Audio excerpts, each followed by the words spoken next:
Good evening, everyone. My name is Erica Hunt, and I am your Children's American Government teacher. I just wanted to take a little bit of time tonight, since we can't be together in that very traditional open house setting, to let you know a little bit about me and the class and sort of how you can best assist your children at home. So as far as me, this is my 20th year here at Newington. I have spent my entire career here and I absolutely love it. I am married to my college sweetheart. He is a high school biology teacher in Middletown. We have 2 kids. My oldest just went to high school this year, and my baby went off to middle school. So moms, dads, guardians out there, I feel you. Like, time is going by, and the fact that my oldest is in high school is like a mind-blowing thing to me.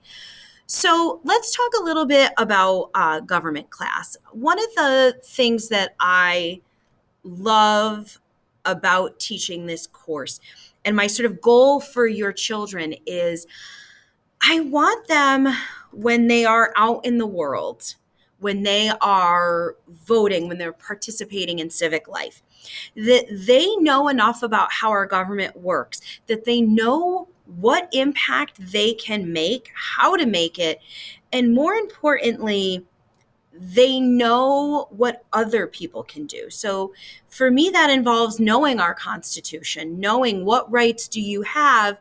And also when somebody, is maybe somebody's running for office and they say, I'm going to do fill in the blank. They know enough about how our government works to know, is that something that they can do, or are they just kind of, really talking about things they would like to help work on, but is not actually their responsibility.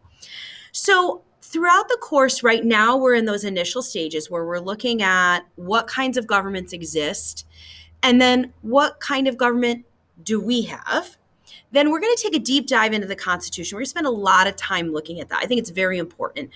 It's the founding document of our country, but it's also it's our guiding principles. All the laws that we have are sort of based on that, and everything else that we learn in here is about that. So we're going to do a deep dive into that.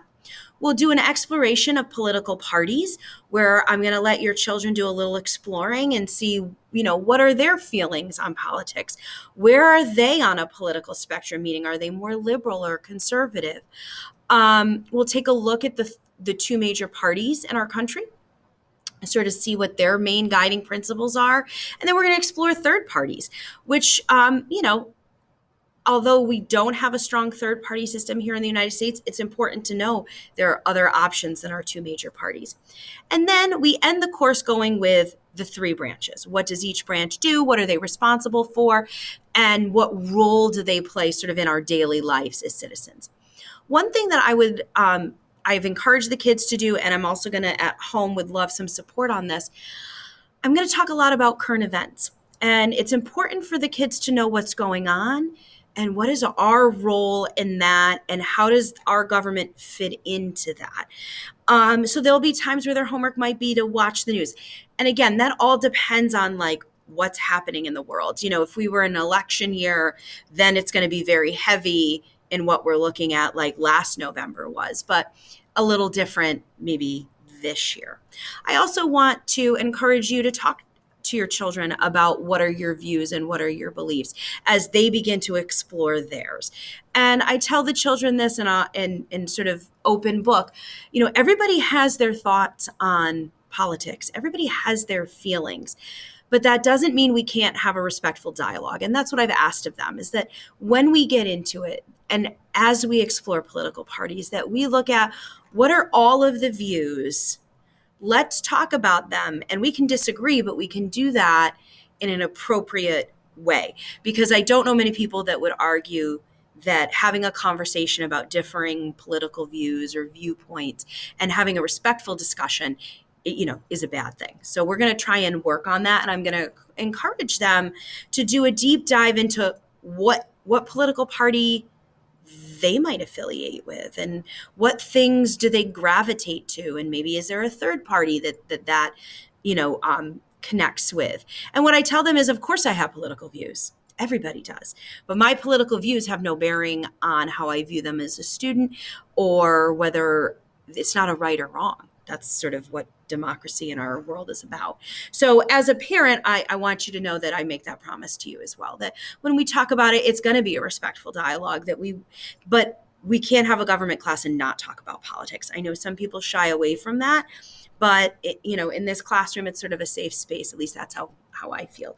Last thing that I want to talk about before I take up too much of your time tonight, I have a little sticky note here with all the things I'm supposed to talk about. Let's talk about like things that as a parent are important, which is, what do you do if your child is struggling, and grading and things like that. This is an honors class, so it's going to move at a good pace. My expectations are very high for the students, but I know that they will rise up to that. Grading is 80-20 in social studies classes, which means 80% is assessments. All assessments for me, none of them are ever going to be multiple choice vocabulary. They are all application essays. And that's sort of to get them ready for what awaits them at the collegiate level if they were taking social studies classes. So like open-ended essays, etc. And then a retake for them would be editing that essay for me. So that's sort of what assessments look like. The regular 20%, homework, classwork, all that kind of stuff. Now, if your child is struggling at home, first thing I'm going to ask you to do is encourage them to reach out to me, either in person or if that's a little uncomfortable, via email. As we're hitting junior year, we want to get them ready for what awaits, the military, work world, or college, that they can interact with a superior in a way that is comfortable for them, but that they can advocate for themselves. If you find that that's a struggle for your child, or they've come to me and they're still struggling, please reach out to me. Easiest way is by email. I'm ehunt@mpsct.org. You can also find me on the school website if you just click on staff. Technically, I have two last names, Zamsky Hunt. Scroll all the way to the bottom. I'll be the last one, and you can click and send me an email. I also tell my students, let me know if there's things going on that I need to know about. We're sort of in, I hate this phrase, but I'm going to use it right now, unprecedented times.